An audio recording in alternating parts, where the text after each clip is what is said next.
નમસ્કાર અને આભાર. આજનો જે વિડીયો છે એ ખાસ કરીને વીરાવળ ગામના રહીશોને સમર્પિત છે અને વીરાવળ ગામના રહીશોની સાથે સાથે જે પણ લોકો વાર તહેવારે પૂર્ણા માતાને યાદ કરે છે, નદીની મોસમમાં પૂર્ણા માતાને જોવા જાય છે, ગણપતિ બાપાની જ્યારે વિસર્જનની વિધિ હોય ત્યારે પૂર્ણા માતાને વિસર્જનની વિધિ માટે જાય છે અને આપણે માતા કહીને તેને સંબોધે છે. આ માતાને જે રીતે દૂષિત કરવામાં આવી રહી છે એ તમે જોશો ને તો તમારા હોશ આજે ઉડી જશે. મેં લગભગ 7 થી 8 મહિના પહેલાં બંદર રોડ એટલે કે સ્ટેશન પાસે ડ્રેનેજનું પાણી ખૂબ મોટા પ્રમાણમાં છોડવામાં આવે છે તે બાબતેની વાત કરી હતી, એ બાબતેની રજૂઆત કરી હતી, એ બાબતેની ફરિયાદ કરી હતી એમ કહીએ તો ચાલે. ભલે આ ફરિયાદ જાહેર હિતમાં મૌખિક હતી, પરંતુ એ ફરિયાદ બાદ પણ આજે 8-9 મહિના પછી પણ આજે જીવ તતડી ઉઠ્યો આ પરિસ્થિતિ તેની તેજ જોઈને. લાખો કરોડો લીટર ડ્રેનેજનું પાણી સીધું નદીમાં જાય છે, તેને જવા દેવામાં આવે છે. 7-8 મહિના પહેલાં તો મને ખબર પડી હતી, એ પહેલાં કેટલા વર્ષોથી જતું હશે અને હજુ પણ જાય છે. આ નદીની અંદર ડ્રેનેજનું પાણી જવાથી કેટલી મોટી નુકસાની થતી હશે તે કોઈને વિચાર નથી આવતો. ગામના રહીશો આ નદીમાં કદાચ નહાતા હશે, કપડાં ધોતા હશે, એની અંદર માછીમારી કરતા હશે, એની અંદર કેટલાય જળ સંપત્તિઓ અંદર સચવાયેલી હશે અને તે બધું દૂષિત થાય છે. બતાવું તમને આ જે વિસ્તાર છે, આ મેં ગઈકાલે વિડીયોમાં બતાવ્યો હતો. આ નાળો આર્યુઆ હવે એ કઈ રીતના આખી પદ્ધતિ છે તમને બતાવું છું. અહીંયાથી આ ડ્રેનેજનું પાણી વિજલપુરને બધી વિસ્તારનું નીકળે છે. આ નીકળતું આ કુદરતી બધી કોતરો છે અને હવે આ પાણી આગળ ક્યાં જાય છે તે હું તમને બતાવું છું. ચાલો ભાઈ,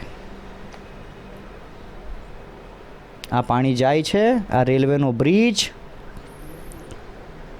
અને આ કોતરો કઈ રીતના કોણે બનાવી હશે? સરકારી જગ્યાઓમાંથી છે, કોઈની મિલકત ગણાતી જમીનમાંથી આ કોતરો છે અને આ બધું ડ્રેનેજનું ગંદુ દુર્ગંધવાળું પાણી છે. હું મહાનગરપાલિકાના અધિકારીઓને વિનંતી કરીશ કે રદીઓ બહાર પાડવા કરતાં ડ્રેનેજના પાણીની મુલાકાત લો. આ ડમ્પિંગ સ્ટેશનનો કચરો અહીં ખલવાય છે તે અલગ પાછો. આ બધું ડ્રેનેજનું ગંદુ પાણી આ કોની જગ્યા હશે ખબર નહીં. અને હવે તો અહીંયાથી આ જાણે કે ખોદકામ કરીને લિટરલી પેલી નહેર નહીં બનાવેલી હોય ડ્રેનેજનું પાણી બહાર કાઢવા માટે. આ જોઈ લો, જઈ રહી છે.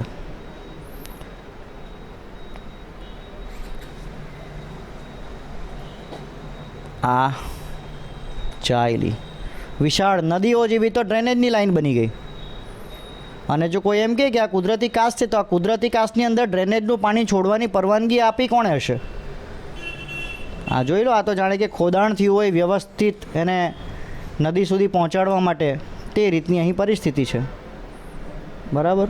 અને આ નદી, આ પૂર્ણા નદી જાય છે, આ પૂર્ણા નદીમાં સમાઈ ગયું છે આ ડ્રેનેજનું પાણી. આ જોઈ લો, આ રેલવેનો બ્રિજ, આ બધું પાણી પૂર્ણા નદીમાં જાય છે. અને આ તો મેં માત્ર એક જ કાંસ શોધી છે. આવી તો પૂર્ણા નદીનો કાંઠો કેટલાય ગામોને લાગતો હશે. મહાનગરપાલિકાના વિસ્તારમાંથી આ ડ્રેનેજનું પાણી છૂટે છે બોસ. હવે મને મહાનગરપાલિકાના ઈમાનદાર અધિકારીઓ, તમને છે ને બસ કસમ ખાઈને કહેજો, આ ડ્રેનેજનું પાણી છોડવા બદલ જવાબદાર કોણ? અને આ ડ્રેનેજનું પાણી જે છૂટે છે તેની તમને જાણ છે કે નહીં? અને જો તમને જાણ નથી તો તમને કેમ જાણ નથી? તમે લોકો શું કરો છો? રદીઓ બહાર પાડો કે આ ડ્રેનેજનું પાણી છોડવાની તથ્યતા સાચી છે કે ખોટી.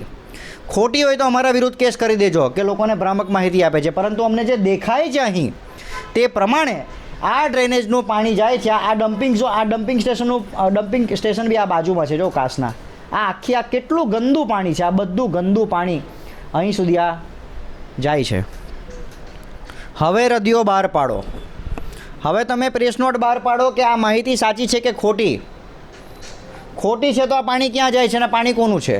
અને સાચી જ છે તો આના જવાબદાર અધિકારીઓ કોણ? તેમના વિરુદ્ધ પોલીસ ફરિયાદ દાખલ કરાવો. કેમ? કેમ કે આ પર્યાવરણ સાથે છેડછાણી છે. આ કેટલું ગંદુ પાણી નીકળે છે, આ દેખાય છે, આ કેટલું ગંદુ પાણી છે. આ પાણીની અંદર પૂર્ણા નદીમાં કેટલા આપણા હિન્દુ સમાજના લોકો ગણપતિ વિસર્જન કરવા જાય છે. કેટલી માછલીઓ, કેટલી જળ સંપત્તિઓ, પર્યાવરણની કોઈ ચિંતા આપણને છે કે નહીં? આપણે સામાન્ય રીતે ડ્રેનેજનું પાણી જો કદાચ બહાર રોડ પર જાય તો એને આપણે દંડ ભરીએ છીએ, એની લાઈન કાપીએ છીએ, એને કનેક્શન નાખવા માટે કહીએ છીએ. તો પછી મહાનગરપાલિકા દ્વારા જો આ ક્રૂરતા કરવામાં આવતી હોય પર્યાવરણ સાથે, અને હું એટલા માટે કહું છું કે મહાનગરપાલિકા દ્વારા કરવામાં આવે છે કારણ કે આ બધું કામ ધંધો કરે કોણ?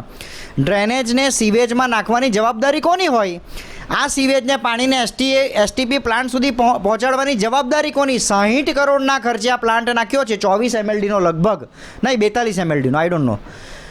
એ પ્લાન્ટનો તો ઉપયોગ થતો નથી. બંદર રોડ સુધી જો તમે સ્ટેશન સુધી આ ડ્રેનેજનું પાણીનો પાઇપ તમે લઈ આવ્યા તો તમને પ્લાન્ટ સુધી પહોંચાડવામાં તકલીફ શું છે ને? 128 કરોડની ડ્રેનેજ સિસ્ટમ તમે નાખી કાં? જો આટલું બધું ગંદુ પાણી, શરમ આવી જોઈએ તમામ જવાબદાર અધિકારીઓને. અને મહેરબાની કરીને મહાનગરપાલિકા હવે રદીઓ બહાર પાડે અને જણાવે કે આમાં ભૂલ કોની છે, આમાં જવાબદાર કોણ છે, અને પર્યાવરણ સાથે માનવ હિત સાથે છેડછાડ કરવા બદલ કયા અધિકારી વિરુદ્ધ પોલીસ સ્ટેશનમાં ગુનો દાખલ કરવામાં આવે છે તેના પર સૌ નાગરિકોની નજર છે. બીજી વાત એ, આજે હું વિરાવળ ગામના લોકોને સંબોધિત કરીશ કે વિરાવળ ગામના લોકો આમ તો પોતાના વિરાવળ ગામના પ્રેમી છે, તો જ્યારે તમારી પૂર્ણા નદીની અંદર આટલી ગંદી રીતે કચરો ઠલવાય, ડ્રેનેજ ઠલવાય, તો કેમ ભાઈ તમે આગળ નથી આવતા? આ સવાલ સાથે આ વિડીયો અહીં છોડું છું. આભાર.